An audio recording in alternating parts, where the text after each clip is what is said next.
inicio del capítulo es lo que nos atañe hoy, porque es lo que vimos también el pasado domingo. Oye, ¿qué pasaba allí con aquellos buenos cristianos respecto a la idea que ellos habían adquirido de estar con el Señor cuando Él viniera?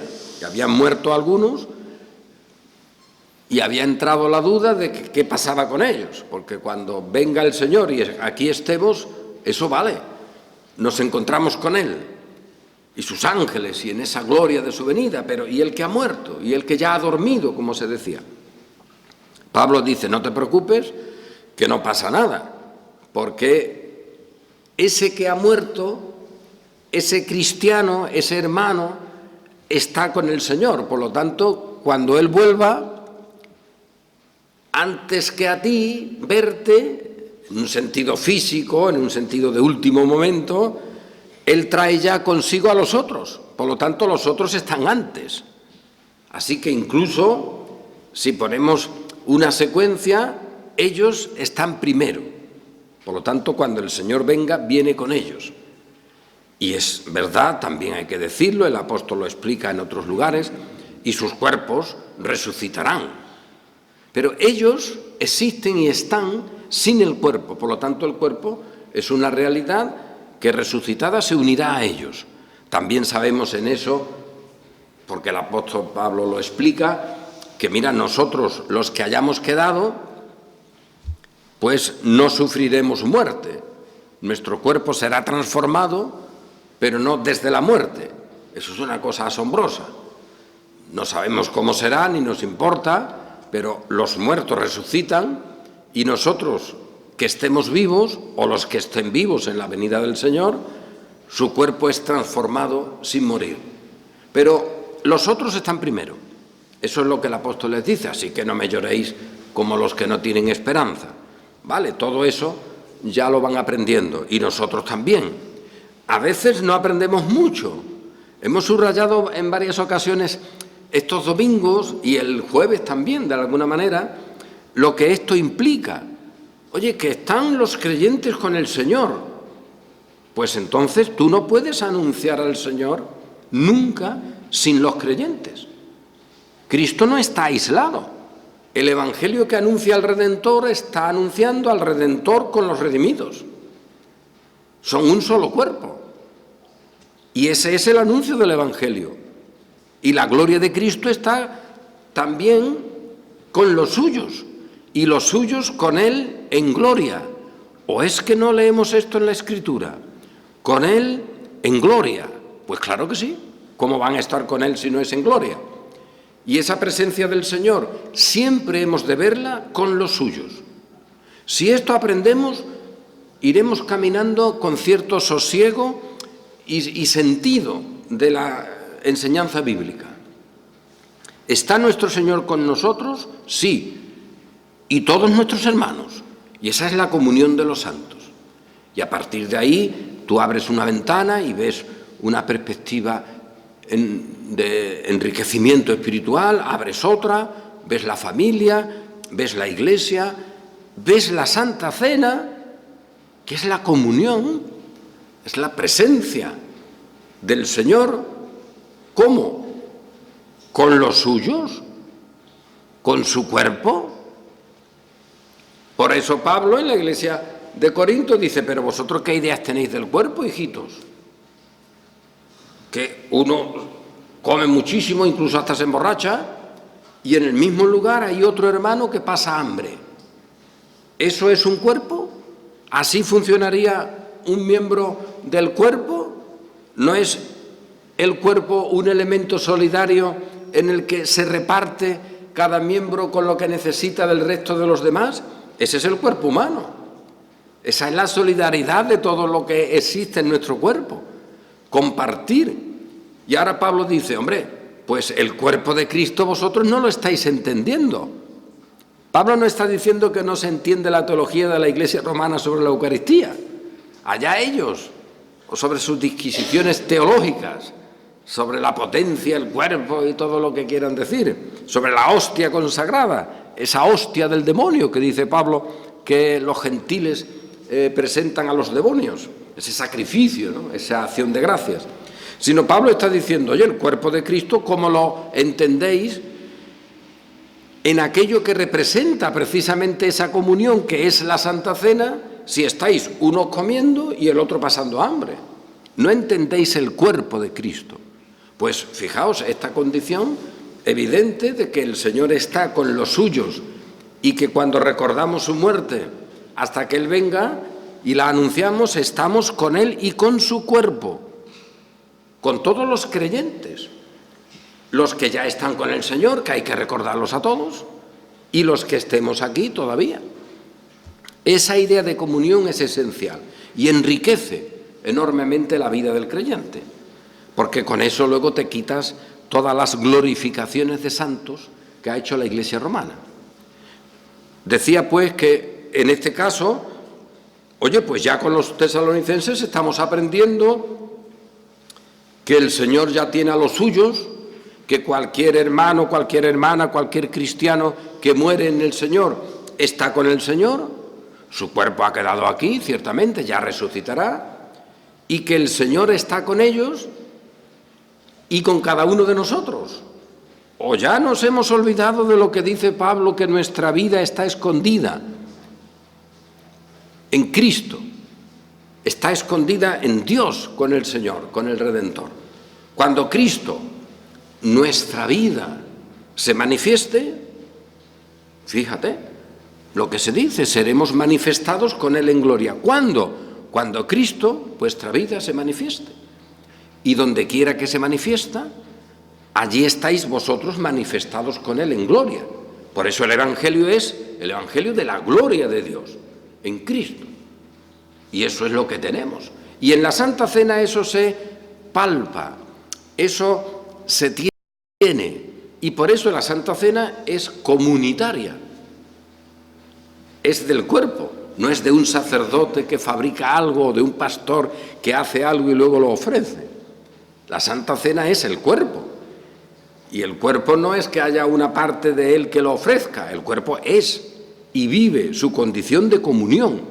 Todo eso tenemos que irlo aprendiendo para no caer en trampas sacramentales respecto a la Santa Cena, sean con sacerdotes o sea con pastores, porque eso destroza la propia idea de comunión y nosotros no debemos destrozarla para vivir la comunión del Señor, porque es lo que Él hace con cada uno de nosotros. Así que nadie os engañe, ni por carta, ni por palabra, como si fuera nuestra. Y luego hemos terminado este capítulo 2 diciendo, oye, acordaos lo que habéis aprendido por carta y por palabra nuestra. Con lo cual el apóstol está diciendo algo que ya nos coloca en una situación problemática. Y que nadie se espante, es que la vida de la Iglesia no es problemática. Es que la historia no es problemática, es que la realidad que nos circunda no es problemática. Pues claro que sí, ¿quién dice que no? En la gloria, cuando estemos en la presencia del Señor, sin nuestro cuerpo de muerte, miserable de mí, entonces no habrá ninguna sección problemática, porque estaremos con el Señor en una misma alabanza y en un mismo sentir, etcétera. Pero aquí es problemático el asunto y esa condición la tienen estas palabras. A ver, vosotros seguid lo que ya os hemos anunciado y retened lo que os hemos anunciado, retened la doctrina que habéis aprendido, sea por palabra o por carta nuestra. Vaya, pero al mismo tiempo le dice, cuidado que nadie os engañe por espíritu, por palabra o por carta, como si fuera nuestra, lo cual quiere decir que hay un problema, que aquellos cristianos se encuentran con la palabra y las cartas verdaderas en las cuales tienen que mantenerse y retener esa doctrina, pero al mismo tiempo había palabras y cartas falsificadas. Y ahí no había una comisión de teólogos o había un papa o había una jerarquía que se encargaba de describir lo que era falso y lo que era verdadero y luego eso lo llevaban a las iglesias. Eso no existe, es la propia Iglesia, los creyentes, los que tienen esa condición problemática, que no deja de ser un tema verdaderamente serio. Oye, así que hermanos míos, dice Pablo, estad firmes. Vaya, muy bien, voy a intentarlo. Estad firmes. Incluso si hemos leído parte del capítulo 24 de Mateo, vaya, allí también estaban esas palabras, pero el que persevere, bueno, pues yo me voy a poner ahí, yo estoy de eso, yo no quiero estar en otro lugar, yo voy a estar firme, Señor, ahí estoy yo, vale. Y retened, estad firmes y retened, es decir, sostener, mantened, tenedlo consigo, que sea algo de vuestra existencia, que no lo perdáis. Retened la doctrina. La doctrina. Ya estamos perdidos. Muchas iglesias evangélicas hoy no quieren doctrina, quieren corazón y sentimiento y músicas raras. Bueno, la doctrina que habéis aprendido. Y alguno podría decir, ay Pablo, qué buena gente eres, qué bien piensas de nosotros, hijo. Mira que decirnos que nosotros retengamos la doctrina que hemos aprendido de ti. Te recuerdo que hace un ratito nos has dicho que nadie os engañe, que estáis siendo desviados, que estáis pensando cosas que no debéis sobre la venida de Cristo. O sea que estos que tienen que retener la doctrina y estar firmes son tales como cualquiera de nosotros, a los cuales antes el apóstol les ha dicho y nos habrá dicho, pero ¿qué estáis pensando sobre esta materia, sobre aquella otra? Es decir, hay una condición problemática en el creyente. Pero eso no quita la realidad es esta. Tenemos que estar firmes y retener la doctrina, aunque, a ver quién es ahí el rey, el campeón y el héroe. Se ha dicho, oye, que os estáis desviando de la doctrina. Y además no de cualquier manera, porque es que eso incluso, ¿no os acordáis que yo mismo os lo expliqué? Yo lo expliqué, eso de la venida del Señor, lo de el hombre de pecado, aquellas cosas que lo retenían. Yo lo dije con vosotros. Y ahora resulta que aún diciéndolo con vosotros, estáis sacando conclusiones erróneas. Y nosotros, pues a ver, tendremos una condición problemática, tendremos que estar sostenidos por el Señor, tendremos que estar como un cuerpo ayudándonos unos a otros, porque resulta que nosotros no hemos oído del apóstol Pablo las cosas que los hermanos en Tesalónica sí habían oído.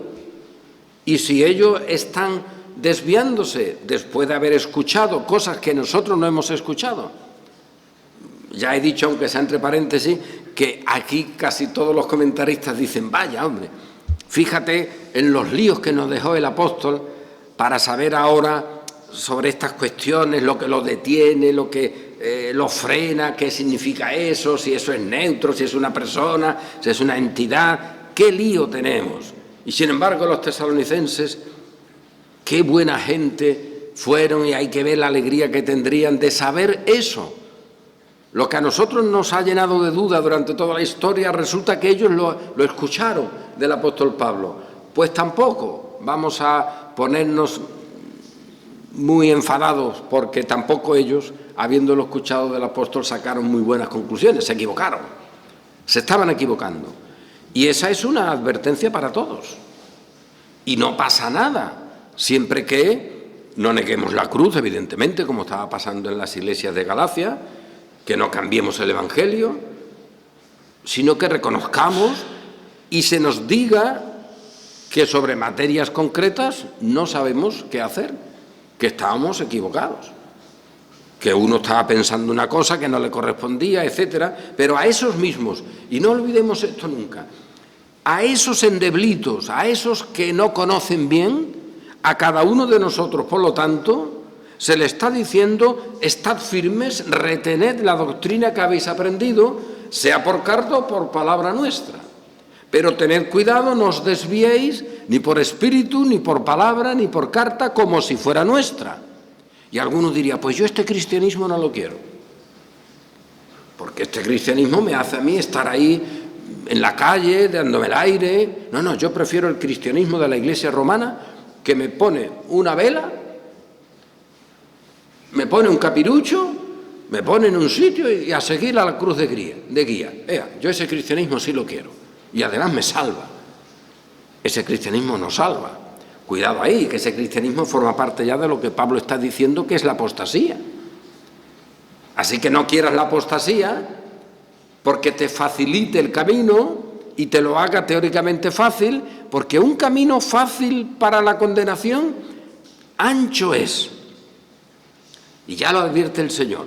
No te metas en él porque sea ancho, porque tengas comodidad. Al final ni tienes comodidad ni nada, porque el que se asusta igual, y el que tiene dudas igual. Pero es verdad que ese camino ancho ha sido establecido porque es un camino en el cual no hay condición problemática de la existencia. Y desgraciadas las iglesias evangélicas que anuncian un cristianismo así, como si fueran ya el final de las dificultades el hecho de uno convertirse. Hombre, no. El camino estrecho está por ahí. Y en ese camino estrecho tienes que retener la doctrina, tienes que estar firme, sabiendo que te equivocas continuamente. Y no pasa nada. Este es el plan de nuestro ámbito de existencia. No lo olvidemos. Porque ahí es donde luego surgen esas palabras de gran dulzura y de gran consolación. Pero el Señor os ha escogido desde el principio para salvación, por la santificación, o mediante la santificación del Espíritu y la fe en la verdad. Eso entra como una consolación extraordinaria. Ahora es esa doctrina de consolación. Cuando te ves como los tesalonicenses, y además, fijaos, llegaremos a ese texto, si Dios quiere, otros domingos. Mira que cualquiera de nosotros no sacaría la conclusión de que aquello era un lío. Héroes y sabios, los justos, nosotros no. No os dejéis mover fácilmente, nadie os engañe de ninguna manera. Vale, pues ya nos estaban engañando, porque estábamos pensando que Cristo venía y ya el apóstol dice, pero oye, no te lo dije, antes que Él venga, antes de ese encuentro, tiene que producirse la apostasía. ¿Y eso qué es? Porque hoy de la apostasía te estarán hablando, me supongo, en muchas iglesias, y estarán hablando de los judíos, de que Cristo vendrá, estará aquí 1000 años, reinando, unas cosas de fábulas judaicas increíbles, unas cosas asombrosas, que hay que deshacer, que hay que contrarrestar, y que si Dios quiere, con nuestro hermano Cipriano de Valera, refutaremos y pondremos cada cosa en su sitio, porque ellos sí tenían una idea de la historia en la que no sabían fechas y cosas así, pero nada de esas fábulas de que Cristo venía, estaba 1000 años, que los judíos hacían no sé qué, hacían no sé cuánto, en fin, unos líos insensatos. Pero ¿qué es la apostasía? Porque eso no, lo que se ha fabricado no, pero ¿qué es? Y luego el hombre de pecado, ¿qué es esto? Que se sientan en el templo de Dios, o que se levanta contra todo lo que se llama Dios, y esto, ¿cómo lo vemos? ¿Qué significa? Porque ahora estaríamos mejor, diría alguno, si estuviéramos en la ley antigua, donde había ritos, y ahí no tenías muchos problemas. El día no sé cuántos, ahí empiezan los días de reposo. Tú, cada semana, tu día de reposo, luego el mes tal, suena la trompeta, hacen no sé qué rito, las cosechas. Luego, el día tal, con una semana antes, una semana después, haces este ritual y está la Pascua. Luego haces no sé cuánto y están los tabernáculos. Y tienes el año cubierto, como hace la Iglesia romana, en cierto modo, hoy. Y algunos dirían, qué bien, oye, que no tengo ningún problema. Sería ideal vivir ahí, porque resulta que no tengo dificultades. Y hay que ver la enseñanza que yo le puedo dar a mis hijos, sencillísima. el 15 de Nisan, el día tal, cuando han pasado no sé cuántas lunas a las cosechas, y yo se lo enseño y ellos lo aprenden y qué bien. Pero ahora resulta que yo a mis hijos le tengo que enseñar una doctrina en la cual tienen que estar firmes, que es problemática, en la que pueden ser engañados. Les tengo que decir, mirad, hay una palabra del Señor, hay un evangelio del Señor, pero mirad, también hay otro evangelio y hay otro espíritu. Y están las cosas que el Señor manda y copias de esas cosas que Él manda. Hasta el punto de que el apóstol Pablo dice, bueno, es que estos ministros de Satanás se visten también como apóstoles del Señor. Y encima, el colmo, porque aquí nos dice el apóstol que habrá señales y prodigios por parte del mal, por parte de los que están en contra de los creyentes. O sea que también visiblemente harán portentos, que se podrán presentar como gente que tiene la experiencia y los frutos de las cosas que ellos plantean. Bueno, pues alguno dirá, yo prefiero los ritos de la ley, porque allí sí que tendríamos todo cubierto. Bueno, allí estaríamos óptimos. Esto es una mentalidad curiosa que se puede subrayar más, se puede enfatizar de una manera, se puede incluso bromear hasta con ella si se quiere, pero es una mentalidad interna en el corazón humano que te dice, oye, yo, si me dan una vela y me dicen que tire para adelante, yo prefiero eso que me digan, estoy en la calle y tengo que averiguar cosas y me puedo equivocar. Pero nosotros estamos en esa condición. Tenemos la libertad de los hijos de Dios, que eso es enriquecedor y que eso es donde está el Espíritu del Señor, ahí hay libertad. Bueno, nosotros ya hemos dicho, tratando estas cuestiones un montón de veces, pero hoy lo recuerdo. A ver, no hemos aprendido que no hay santidad verdadera, que no hay pueblo adecuado, pueblo que alaba al Señor correctamente en ese plano de ritualidad. Es que con esos ritos, con esa medición de todo, ahí el pueblo iba perfecto, todo lo contrario. El pueblo no iba perfecto, el pueblo iba de rebelión en rebelión. ¿Por quién? Pues desde la cabeza hasta los pies. El rey, los príncipes, los sacerdotes, los profetas y el pueblo. Por lo tanto, si nosotros tuviéramos eso sería una ilusión, sería una meta a conseguir que todo el mundo tuviera las ritualidades establecidas. No, no hay ritualidades. Fijaos qué cosa más chocante que tantas veces decimos. En el Nuevo Testamento no hay ni un ritual que uno pueda decir, mira, ya lo cumplí, ala, ya estoy tranquilo. Todo es fresco. Tú no vas a un lugar y abres una puerta y te metes. No hay puertas, hay una realidad vital cada instante, momento tras momento. Una vida enriquecida por el Señor, claro que sí. Una vida que salta a vida eterna, que es como un agua que está brotando. Tú no vas ahí a coger una botellita de agua envasada. Lo nuestro es una fuente permanente. Ese agua no se queda allí. El agua está diaria con nosotros y eso es problemático. Quien quiera cisternas rotas que no contienen agua, allá ellos que fabriquen sus ritos, en unas iglesias o en otras. Nosotros no.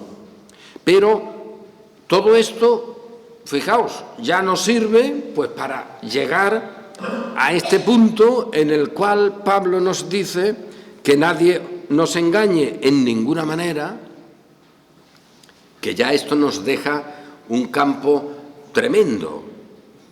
En ninguna manera significa que tenemos siempre que estar alerta, que pasamos una página y luego hay otra, y no hemos terminado esa y ya hay otra. Engañados en ninguna manera.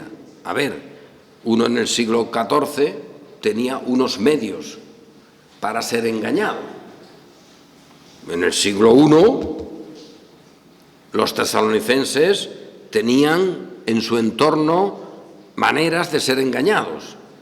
En el siglo III, en el siglo IV, en el siglo XXI, pues igual, quizá multiplicado. Tenemos multitud de maneras de ser engañados. ¿Y qué? Pues que eso es lo que hay. Y ahora se nos dice que nadie os engañe. Y si alguien quiere refugiarse en los rituales, que se refugie, no sirve para nada. Ese templo ya ha sido destruido por el Señor mismo. Lo habían convertido en cueva de ladrones y el Señor puso a su pueblo a la intemperie, aunque esa intemperie era tremenda, de esclavitud, de ruina, de estar como si no hubiera en ellos una nación, etcétera, en la cautividad, después vuelven. Todo eso ya hemos aprendido durante siglos que no sirve. Si uno se quiere meter en una cueva de ladrones, que se meta, el Señor la destruye. Y eso es lo que dice el Señor, y ya entramos en esta reflexión, en ese capítulo 24 que hemos leído de Mateo. Oye, que esto que tú ves aquí y que te parece organizado, yo lo destruiré. ¿Cuándo será esto, Señor? En poco tiempo. Y ahí nos quedamos con esa idea, tanto de lo que el apóstol está hablando a los tesalonicenses, como Cristo le habla a sus discípulos, sabiendo que lo que Cristo le dice a sus discípulos en el Evangelio es una etapa de revelación en la cual hay que plantearse las cuestiones como una etapa antes de la resurrección, y por lo tanto es una etapa con un contexto totalmente judío, donde están los rituales, donde está todavía el templo, donde están los sacerdotes, y luego con la resurrección hay una nueva situación, que ya es universal, que ya no es una nación sola, que ya es todo el mundo, que el Evangelio ya no es una cosa ritual, sino que está por todas partes. Cuidado ahí. Pero lo que el apóstol dice y lo que Cristo dice, en la lectura sencilla, sin complicarnos en otras cuestiones que se pueden tratar, es que aquello era cercano. Lo que tenga que ser, lo que sea, aquello cercano era. Nosotros podemos no entender algunas cosas, podemos tener dudas en algunas materias. ¿Qué significa esto? ¿Qué significa aquello? Vamos a discutirlo y vamos a ver qué pasa con nosotros, pero lo que no podemos es quitarlo de donde el Señor lo pone y donde Pablo lo pone, y es en una cercanía. Nosotros no estamos ahí hablando, o Pablo ni Cristo está hablando de algo para el siglo XXI, como que todo esto vendrá en el siglo XXI. Eso no. Lo que sea era inmediato, era cercano. Y esa cercanía es la enseñanza que recibimos de todo esto, entre otras cuestiones, que Cristo está con su pueblo en esa cercanía, en las cosas que acontecen con Él como Mesías, acontece de una manera inmediata. Cuando tú vengas, le dicen al Señor, oye, no me cambies esa frase como si fuera algo dicho después de la resurrección, que esos discípulos no tienen ni idea de la resurrección. Esos discípulos, ese término, cuando tú vengas, no es lo mismo que nosotros podríamos decir ahora, Señor, cuando el Señor venga, porque ellos no tienen ni idea de la resurrección. Y por lo tanto, cuando tú vengas, significa para ellos algo que tiene que ver con el Mesías. Cuando tú vengas como Mesías o con tu gloria, pero resurrección, ellos no tienen ni idea, no saben nada, no tienen ni idea de la cruz. Esa realidad no se puede trasladar a las palabras que el apóstol dice o que Cristo dice como si fueran intercambiables de un sitio para otro, porque en medio se ha producido la resurrección, con todo lo que eso implica. Por lo tanto, aquellos discípulos que le dicen al Señor, ¿qué pasará? ¿Qué significa esto cuando tú vengas? Y el Señor los traslada al momento que ya Él ha resucitado, al momento en el cual ya se coloca la historia en la época en que Pablo está escribiendo. Pero Él le dice aquella realidad sobre el templo, esto será destruido. Y eso es inmediato, no pasará esta generación sin que esto acontezca. Por lo tanto, si en esas expresiones que allí se dan, de guerras, de conflictos, nosotros no sabemos muy bien cómo ubicar eso, no nos importe tanto como perdernos en el tiempo. Lo que fuera, fue en un trazo no largo de tiempo. porque efectivamente el Señor dice, cuidado y ay de vosotros, cuando veáis esto, haced esto. Y aquello se contempla de inmediato, en aquella generación. No pasará esta generación sin que esto acontezca. Y toda esa realidad es la que luego se cumple pues con la destrucción de Jerusalén real, en el año 70. Es que Jerusalén fue destruido realmente, que se cumplieron aquellas cosas realmente. Es que el templo fue profanado, aquello fue destruido. Y los cristianos de Jerusalén, los cristianos salieron como mejor pudieron, pero lo que era el estilo ritual del judaísmo, todo lo que había existido hasta entonces, fue aniquilado. Y eso es algo fundamental, con lo cual ya tenemos aquí, con independencia luego de otras explicaciones, dudas, cosas que nunca llegaremos a saber 100% cómo ubicarlas, porque son palabras metafóricas, simbólicas en algunos casos. Podemos caminar por ahí, pero siempre habrá el matiz. Pero lo que no podemos es negar algo esencial. El Señor con su venida destruye el estatus, la condición jerarquizada, ritualizada del templo. El Señor con su venida destruye su templo. Oye, pues vamos a quedarnos ahí parados un ratito, pensamos, ¿había ocurrido esto antes? ¿Cuántos domingos hemos estado pensando en esta cuestión al leer las lamentaciones de Jeremías? Pues claro que sí lo había hecho el Señor. ¿O es que cuando el templo en aquel momento es destruido y todo lo sagrado, todo lo que era litúrgicamente puro, estaba en el estiércol y que no había manera de tener santidad y tener contacto con el Señor? ¿Aquello quién lo había hecho? Los de Babilonia sí, pero lo que se dice claramente es, lo he hecho yo mismo. Tú has destruido tu santuario. Y eso es fundamental. ¿Y ahora qué dice el Señor? En ese tiempo final que se inicia el final de los tiempos, o el final del tiempo, medible, en ese sentido ritual, pues que ahora el Señor hace lo mismo. Cuando yo venga en mi gloria, la realidad de mi presencia es la destrucción de este orden del templo, de este orden ritual de los sacerdotes, de las santidades medidas, y ahora hay un reino nuevo que yo quito de aquí y pongo para todo el mundo, todos los gentiles, todas las naciones. Eso es lo que ahí se dice. Eso es lo que ahí se dice.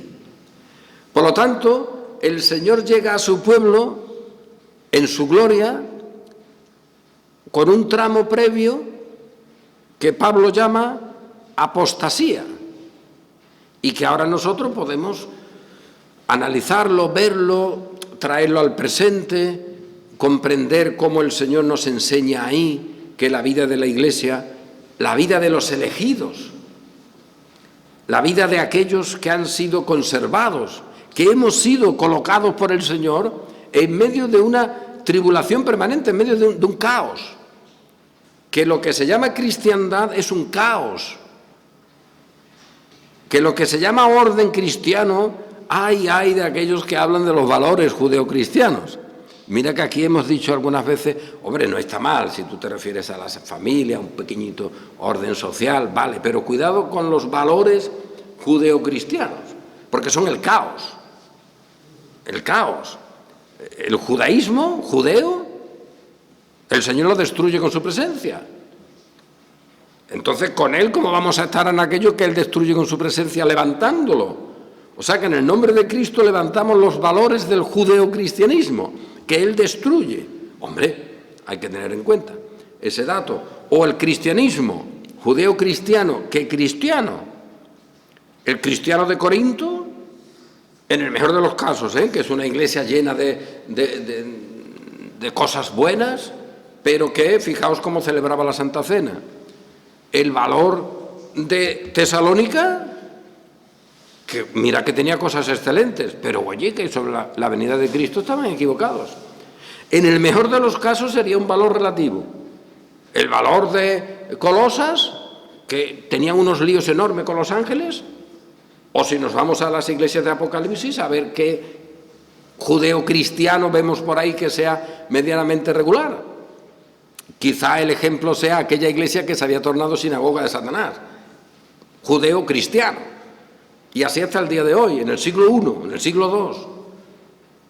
¿Qué es lo que hay ahí de cristiandad que no sea un caos? En el siglo III, en el siglo IV, en el siglo XXI, ¿qué hay de cristiandad que no sea un caos? Yo no veo nada. Y en medio de eso, el Señor conserva y guarda su iglesia. Quizás incluso, fijaos, en un aspecto gráfico, aquí no, bueno, nos gusta mucho hablar de esa época, porque ahí tenemos muchas condiciones que luego podemos ver en ella la realidad de la iglesia. Pero fijaos, en el siglo XVI, aquí en Sevilla, está la cristiandad, los valores judeocristianos, ¿vale? ¿Quién los representa? El Tribunal de la Inquisición, tú. El Tribunal de la Inquisición. Qué cosas, ¿eh? Y en medio de ese caos de cristiandad llena de supersticiones, llena de ritos miserables, llena de jerarquías, con purgatorio, donde la cruz de Cristo es simplemente una cosa externa sin valor teológico y de salvación, donde el Evangelio es una articulación de intereses humanos para conservar sus poderes. En medio de eso, el Señor, desde el principio, os ha escogido para salvación mediante la santificación por el Espíritu y la fe en la verdad. En medio de todo eso hay una iglesia chiquita. ¿Cómo estaba esa iglesia? Mira, se reunían en una casa, se pasaban algunos libros unos a otros, alguna monja allí reunía a varias mujeres en su entorno y les enseñaba las cosas que decía Constantino de la Fuente, la otra oraba con otro, el otro iba para allá, para acá, había una iglesia. Esa es la iglesia que el Señor conserva, ese es un modelo, pero la cristiandad, el modelo ético judeocristiano, ¿dónde está? No en esa iglesita. Esa iglesita está siendo perseguida por el otro modelo, por el templo. Y ahora cuando Cristo se manifiesta, el templo es destruido. Lo que queda es su iglesia, lo que queda es su presencia y su gloria. Aunque quemen a esa iglesia, en sus cenizas, en el prado, en sus cenizas, en los autos de fe, ¿quién vence? Pues la iglesia grande, en ese famoso librito que hay aquí en nuestra comunidad, que sabemos el título pero nada más, esa iglesia grande de los Herodes. Esa es la que se presentaba en los autos de fe como triunfante, de tal manera que incluso al auto de fe se le llamaba el triunfo. Sacar en triunfo a los condenados era mostrar que la Iglesia romana, con la Inquisición, triunfaba. Y los derrotados eran los creyentes que iban a ser quemados. Y ahora nosotros decimos, Señor, ¿esto cómo es? Pues hombre, con la lectura de la Biblia decimos, ahí te manifiestas tú, Señor, y derribas a la de los Herodes, derribas a la de los templos. ¿Y eso quién lo ve? El Señor y su gloria. ¿Quién es ahí glorioso en la manifestación de Cristo? Él y los suyos, aunque temporalmente estén quemados o estén arruinados o estén en la cárcel o estén huyendo sin saber dónde llegar. Esa es la realidad de la Iglesia, eso es lo que dice, luego veremos otras cosas si Dios quiere en próximo domingo, pero eso es lo que dice Pablo. Hay una apostasía. Y Calvino, es verdad que el hombre, como cualquiera, dice, vaya la manera de presentar la historia de la Iglesia a los creyentes. Hoy diríamos, aquí marketing no hay. Aquí un letrero grande para que alguien vaya a una reunión no hay. Aquí psicología no hay. Porque, hombre, decirle tú a los creyentes que su futuro es ser una iglesia que va a vivir en medio de la apostasía, con lo que eso significa de apartamiento de Dios, de ruina, de negación de la verdad, y donde le diga, pero además, mira, se van a presentar gente como si fueran Dios, que estarán en el templo de Dios y son hijos del diablo. O sea, esto viene por el diablo, y además habrá muchas señales y prodigios. Todo esto ocurrirá. ¿A quién se le ocurre hoy anunciar ese evangelio? A nadie.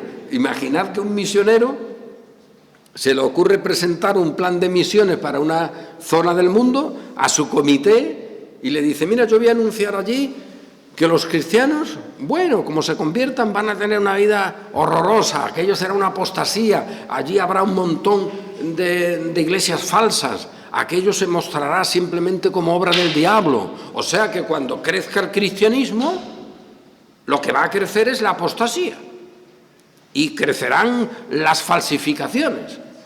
Pues mira, yo voy a llevar ese evangelio, ¿qué os parece? A cualquiera le parecería un absurdo. Pues Calvino dice, oye, que estas cosas están aquí escritas, gracias al Señor, porque nos dice lo que nos espera, nos dice lo que hay. Nosotros no podemos esperar otra cosa, de manera que con lo que tenemos hemos de quedarnos y ahí ser firmes y retener esta palabra. Retengamos esta palabra, pero esta palabra retenida que los tesalonicenses tienen que retener, ¿qué dice? Que habrá apostasía. Pues mira, pues eso es lo que tenemos delante. Y no podemos eso ocultarlo o gloriarnos en cosas de no sé qué. No, apostasía. Y esa apostasía significa que habrá unos poderes extraordinarios de engaño. Pero, y termino también con esta consolación, pero esto ocurre porque el Señor les da a esta gente espíritu de error para que crean la mentira. Ah, amigo, el Señor está controlándolo todo. Fíjate, ya tengo el reposo de saber que aún la rebelión y la apostasía de la cristiandad, aún la corrupción de sacerdotes, príncipes, profetas, es obra del juicio del Señor. Significa que con su presencia Él manifiesta las obras del mal. Bien, es Él el que lleva todo eso. Y a vosotros Él se ha complacido en daros el reino, a fin de que sean condenados todos los que no creyeron a la verdad, sino que se complacieron en la injusticia. Amigo, el valor judeocristiano es la injusticia y la complacencia en la injusticia. Vaya, pues ya vamos sabiendo. Pero nosotros debemos dar siempre gracias a Dios respecto a vosotros, hermanos amados por el Señor, y esto es para cada uno de nosotros, de que Dios os haya escogido desde el principio. Ahí te coloca en el momento cuando Dios organiza todo, no en la temporalidad hasta que Él venga, etcétera, no en el tiempo que vivimos, sino antes de todos los siglos. Que Dios os haya escogido desde el principio para salvación mediante la santificación por el Espíritu. Oye, santificación por el Espíritu. Significa que somos santos y que el Espíritu nos santifica en medio de todas estas circunstancias. Hágase todo lo que se quiera de bricolage de santificaciones, hágase, pero no se olvide lo que aquí dice el apóstol. Os ha elegido desde el principio, os ha escogido desde el principio para salvación mediante, esto es lo que Él ha producido, esto es lo que está en vosotros y que muestra vuestra elección, mediante la santificación por el Espíritu. Y eso Dios lo hace, caramba, fíjate, que nos ha elegido mediante la santificación. ¿Y eso vale para todos? Sí. ¿También para mi niño? Sí. ¿Para el viejito que ya casi no sabe dónde vive? Sí. ¿Para el que no tiene letras? Sí. ¿Para el que tiene mucha cultura? Sí. ¿Quién hace eso? ¿Lo humano? ¿La carne? No, porque la carne es precisamente lo que se opone al Espíritu. Ese hombre nuestro del cual decimos miserable de mí, no, de ahí no puede salir ningún elemento de santidad o santificación. Porque como ya hemos dicho, cuando tenían que salir de los ritos que el Señor mismo había fabricado y establecido, no salieron nunca, pues cuanto menos ahora, que ya solo está la carne.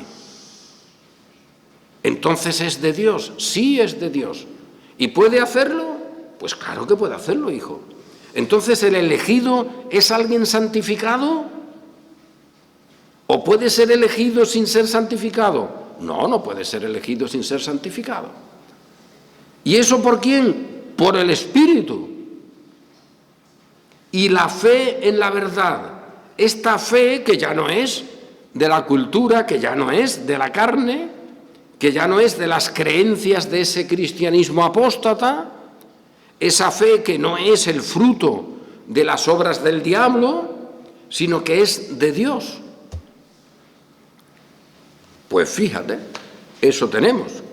A lo cual os llamó, y esa es la evangelización, y ese es el gustazo de nuestro presente, os llamó mediante nuestro evangelio.